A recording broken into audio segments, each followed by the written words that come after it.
Hi friends, நம்ம இன்னைக்கு இந்த வீடியோவில் பிக் பாஸ் சீசன் டே 85 இருக்கு இல்லையா, அதை தான் ரிவ்யூ பண்ண போகிறோம். ஸோ டே 85 பொறுத்த வரைக்குமே பார்த்தோம் அப்படின்னா ஃபஸ்ட்டு விஷயமாவே இந்த வீட்டில் 2 கேங்காக மறுபடியும் கண்டஸ்டன்ஸ் பிரிஞ்சிருக்காங்க அப்படின்னு தான் சொல்கிறோம். இந்த வீட்டுக்குள்ளே வந்தப்பலேருந்தே பார்த்தோம் அப்படின்னா ஒவ்வொரு கேங்காக இந்த கேம் பிளே அப்படின்றது போயிட்டே தான் இருந்துச்சு. ஃபர்ஸ்ட் ஆஃப் ஆல் பார்த்தோம் அப்படின்னா அஃபிஷியல் குரூப்பாக கோவா கேங் இருக்காங்க இல்லையா, அவங்க தான் தங்களை அனௌன்ஸ் பண்ணிக்கிட்டாங்க அப்படின்னே சொல்லலாம். ஸோ அந்த கோவா கேங் பார்த்தோம் அப்படின்னா அவங்க விளையாண்ட விதங்கள் இதெல்லாம் கிரிட்டிசைஸ் பண்ணப்பட்டுச்சு. கேமையும் பார்த்தோம் அப்படின்னா ஸ்பாயில் பண்ணுது அப்படின்ற மாதிரி விஜய் சேதுபதி இருக்கார் இல்லையா, அவர் சைட்லேருந்தே சொல்லப்பட்டிருந்துச்சு அப்படின்னே சொல்லலாம். அதுக்கப்புறமா பார்த்தோம் அப்படின்னா இந்த கோவா கேங்காக ப்ளே பண்ணுறது அப்படின்றத ஸ்டாப் பண்ணியிருந்தாங்க. ஸோ 13th வீக்கில் பார்த்தோம் அப்படின்னா இந்த வீடு மறுபடியும் 2ஆக பிரிஞ்சிருக்கு அப்படின்னே சொல்லலாம். ஸோ ஸ்ட்ராங் கண்டஸ்டன்ஸ்லாம் ஒரு பக்கம், வீக் கண்டஸ்டன்ஸ்லாம் ஒரு பக்கம் அப்படின்ற மாதிரி வீட்டுக்குள்ளேயே பேச்சு அப்படின்றது வர ஆரம்பிச்சிருக்கு.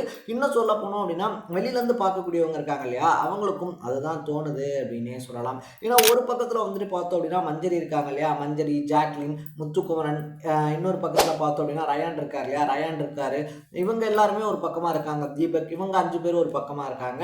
அதே ஆப்போசிட்டில் பார்த்தோம் அப்படின்னா சௌந்தர்யா, பவித்ரா ஜனனி, விஜய் விஷால் இருக்கார் இல்லையா, விஜய் விஷால், அருண், ராணவ், இவங்க 5 பேரும் ஒரு மாதிரி செட்டாக விளையாட ஆரம்பிச்சிருக்காங்க அப்படின்னே சொல்லலாம். So 13th weekly individual game அப்படின்றத ஆரம்பிப்பாங்க அப்படின்னு சொல்லி பார்த்தோம் அப்படின்னா ஸ்ட்ராங் விசஸ் வீக் டீம் அப்படின்ற மாதிரி 2 டீமாக பிரிஞ்சு தான் இந்த கேம் இருக்கு இல்லையா, அதை இன்னும் விளையாடிக்கிட்டு இருக்காங்க அப்படின்னே சொல்லலாம். ஸோ இதனுடைய ரிஃப்ளெக்ஷன் எங்கே ரிஃப்ளெக்ட் ஆச்சு அப்படின்னு சொல்லி பார்த்தோம் அப்படின்னா நாமினேஷனில் 100% ரிஃப்ளெக்ட் ஆச்சு அப்படின்னே சொல்லலாம். ஏன்னா இந்த டீமில் இருக்கக்கூடிய 5 பேர் பார்த்தோம் அப்படின்னா அந்த டீமில் இருக்கக்கூடிய 5 பேர் தான் நாமினேட் பண்ணாங்க. அதே மாதிரி அந்த டீமில் இருக்கக்கூடிய 5 பேர் இருக்காங்க இல்லையா, அவங்க இந்த டீமில் இருக்கக்கூடிய 5 பேரை தான் நாமினேட் பண்ணியிருந்தாங்க. அந்த டீமுக்குள்ளே இருக்கக்கூடிய மெம்பர்ஸை யாருமே மாற்றி நாமினேட் பண்ணிக்கல அப்படின்னு தான் சொன்னோம். ஸோ 2 பேருமே பார்த்தோம் அப்படின்னா அந்த பிக் பாஸ் வீட ஒரு போர்க்களம் மாதிரி இமேஜின் பண்ணிக்கிட்டு எதிரெதிர் நாடு மாதிரி பார்த்தோம் அப்படின்னா 2 டீமும் விளையாட ஆரம்பிச்சிருக்காங்க அப்படின்னு தான் சொல்லணும். நாமினேஷனை பொறுத்த வரைக்குமே 13th வீக்ல பார்த்தோம் அப்படின்னா முத்துக்குமரன் அண்ட் சௌந்தர்யா இருக்காங்க இல்லையா, அவங்க 2 பேர்த்த தவிர எல்லாருமே நாமினேஷனில் வந்திருக்காங்க அப்படின்னு தான் சொன்னோம். ஸோ முத்துக்குமரன் சொன்ன மாதிரி பார்த்தோம் அப்படின்னா 13வது வாரத்துலேயும் இன்னுமே இந்த ஓப்பன் நாமினேஷன் எதுக்கு அப்படின்னு சொல்லி தெரியாமல் நிறைய கண்டஸ்டன்ஸ் விளையாடிக்கிட்டு இருக்காங்க அப்படின்னே சொல்லலாம். 13வது வாரம் எல்லாருமே மக்கள் முன்னாடி போய் நிற்கிறோம் அப்படின்னா தான் அதுக்கு ஒரு வேல்யூ இருக்கும். மக்கள் யாரை விரும்புகிறாங்க, யார் வெளியில் இருக்கணும் அப்படின்னு சொல்லி விரும்புகிறாங்க அப்படின்னு சொல்லிட்டு. பட் அதுக்குமே வாய்ப்பு கொடுக்காம பார்த்தோம் அப்படின்னா அந்த ஓட்டு போட்டவனுக்கே 3வது ஓட்டு 4வது ஓட்டு போட்டு ஓட்டை வேஸ்ட் பண்ணுறாங்க அப்படின்றது இருக்கு இல்லையா.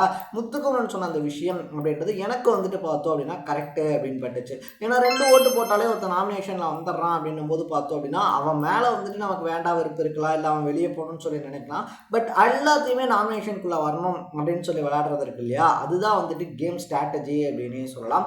அது புரியாமல் பார்த்தோம் அப்படின்னா முத்துக்குமரன் அண்ட் சௌந்தர்யா இருக்காங்க இல்லையா, அவங்க 2 பேர்த்தையும் விட்டுட்டு மற்ற எல்லாருமே நாமினேஷனில் மாற்றி குத்திருக்காங்க அப்படின்னு தான் சொல்கிறோம். லாஸ்ட் பட் நாட் லீஸ்ட் அப்படின்ற மாதிரி பார்த்தோம் அப்படின்னா டிக்கெட் டு ஃபினாலே இருக்கு இல்லையா, அதுக்கான டாஸ்க் அப்படின்றதும் வீட்டுக்குள்ள ஆரம்பிச்சிருக்கு அப்படின்னு தான் சொல்லணும். So ticket to finale win பண்ணக்கூடியவங்க பார்த்தோம் அப்படின்னா ஒன் ஆஃப் த ஃபைனலிஸ்ட்டாக அந்த ஃபைனல் ஸ்டேஜ் வரைக்கும் போகிறதுக்கான வாய்ப்பு இருக்குது அப்படின்றதுனால எல்லாருமே பார்த்தோம் அப்படின்னா நான் வின் பண்ணணும், நீ வின் பண்ணணும் அப்படின்னு சொல்லி எக்கச்சக்கமான எக்ஸைட்மெண்ட். அதே நேரத்தில் பார்த்தோம் அப்படின்னா ஹார்ட் ஒர்க் போடணும் அப்படின்னு சொல்லியிருந்தாங்க. பட் மொதல் டாஸ்கே பார்த்தோம் அப்படின்னா நம்ம கையில் ஒன்றும் இல்லை குமார் அப்படின்னு சொல்லி சொல்கிற மாதிரி பிளைண்ட் ஃபோல்ட் டாஸ்க் அப்படின்றதான் கொடுத்துருந்தாங்க. ஸோ கொடுக்கப்பட்ட டாஸ்க்கை பார்த்தவங்களுக்கே புரிஞ்சிருக்கும்.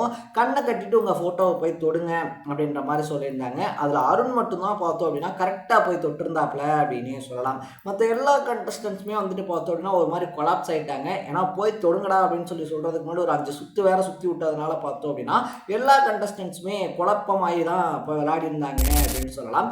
அருண் ஒருத்தர் மட்டும்தான் தனக்காக பார்த்தோம் அப்படின்னா அந்த 2 பாயிண்ட்ஸ் அப்படின்ற வேலிடான பாயிண்ட்டை எடுத்திருந்தார். 2வது ரவுண்டில் அருண் இருக்கார் இல்லையா, அருணுக்கு டஃப் காம்படிஷனாக யாராவது இருப்பாங்க, யாராவது போயிட்டு ஃபோட்டோவை தொட்டுருவாங்க அப்படின்னு சொல்லி நினைக்கும் போது பார்த்தோன்னா சவுண்டு ராணுவ இருக்கார் இல்லையா, ராணுவ ஃபோட்டோவை போய் தொட்டு ராணுவுக்கு 2 பாயிண்ட் வாங்கி கொடுத்துருக்காங்க அப்படின்னு தான் சொல்லணும். ஸோ ராணுவ வேறு பார்த்தோம் அப்படின்னா அந்த டிக்கெட் டு ஃபினாலே போஸ்டர் இருக்கு இல்லையா, அதை உத்து பார்த்து அதுக்கிட்ட என்னமோ எமோஷ்னலாலாம் பேசிக்கிட்டு இருந்த மாதிரி இருந்துச்சு. ஸோ பிக் பாஸ் சொன்ன மாதிரி பார்த்தோம் அப்படின்னா இந்த கேமில் அதிர்ஷ்டம் இருக்கு இல்லையா, அதிர்ஷ்டமும் ஒரு முக்கியமான பங்கு வச்சிருக்கு அப்படின்ற மாதிரி தப்பான ஃபோட்டோவை தொட்ட ராணுவுக்கு சௌந்தர்யாவும் போய் தப்பாக தொட்டதுனால 2 பாயிண்ட் கிடைச்சிருக்கு அப்படின்னே சொல்லலாம். ஸோ ஃபர்ஸ்ட் டே முடிவில் பார்த்தோம் அப்படின்னா டிக்கெட் டு ஃபினாலில் அருண் இருக்காங்க இல்லையா, அருண் அண்ட் ராணவ் இவங்க 2 பேர்த்துக்குமே 2 பாயிண்ட்ஸ் அப்படின்றது கிடைச்சிருக்கு. ஸோ இனி வரக்கூடிய டாஸ்க்காவது பார்த்தோம் அப்படின்னா அந்த டிக்கெட் டு ஃபினாலை வின் பண்ணுறதுக்கு அவங்க கையில் வாய்ப்பு அப்படின்றது இருக்க போதா, இல்லை இதே மாதிரி அடுத்தவங்க பண்ணுற விஷயத்தை பொறுத்தும் அவங்களுக்கான வாய்ப்பு அமைய போதா அப்படின்னு சொல்லி எனக்கு தெரியல. ஸோ ராணவுக்கு 2 பாயிண்ட் கிடைச்சதை பற்றி நீங்கள் என்ன நினைக்கிறீங்க அப்படின்னு அப்படின்றத கமெண்ட்டில் போட்டு இதே மாதிரி 100 டேஸ்க்கான அப்டேட்ஸ் அண்ட் ரிவ்யூ இருக்கு இல்லையா, அதை தொடர்ந்து பார்க்கணும் அப்படின்னு ஆசைப்பட்டீங்கன்னா மறக்காமல் சேனலை சப்ஸ்கிரைப் பண்ணிக்கங்க. நாளைக்கு டே 86 ரிவ்யூவோட சந்திக்கலாம். தட பை பை.